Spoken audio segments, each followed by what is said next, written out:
శివుడికి అభిషేకాలు ఇష్టం అని చెప్పి మహాశివరాత్రి రోజు ప్రత్యేకంగా బోలెడు లీటర్ల పాలని కానీ తేనెని కానీ పెరుగని కానీ మనం వేస్తూ ఉంటాం, అభిషేకం చేస్తూ ఉంటాం.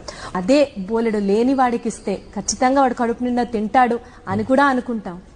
శివుడికే ఇస్తున్నాం అనుకోని లేని వాడికే ఇవ్వచ్చుగా. చాలా అలా ఇచ్చినా అది సంతోషం, లేని వాడికి ఇచ్చినా కూడా శివుడు ఆనందిస్తాడు కదా. కానీ శివుడు అని భావించిన వాడు అభిషేకం చేయడం వల్ల ఉన్న విశేషం ఏంటంటే పైన చూస్తూ ఉంటే ఏం కనబడుతుందంటే ఊరికనే పోసేస్తున్నారని కనబడుతుంది.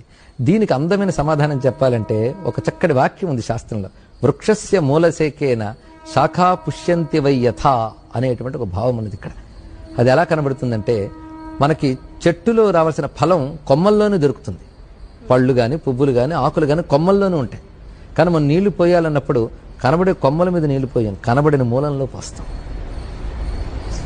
అప్పుడు ఎవడైనా మనం చూసాడు అనుకోండి, అసలు చెట్టుకి ఎలా నీళ్లు అందుతున్నాయో తెలియని మూర్ఖుడు ఒకడు వచ్చి అరే మనకు పళ్ళు అవి పైన వస్తుంటే పైన నీళ్లు పోయాలి కానీ కనబడిన నేల మీద నీళ్లు పోస్తున్నావేమిట్రా అంటాడు. వాడెంత మూర్ఖుడో, శివుడికి అభిషేకం చేసి వృధా చేస్తున్నారనేవాడు కూడా అంతే మూర్ఖుడు.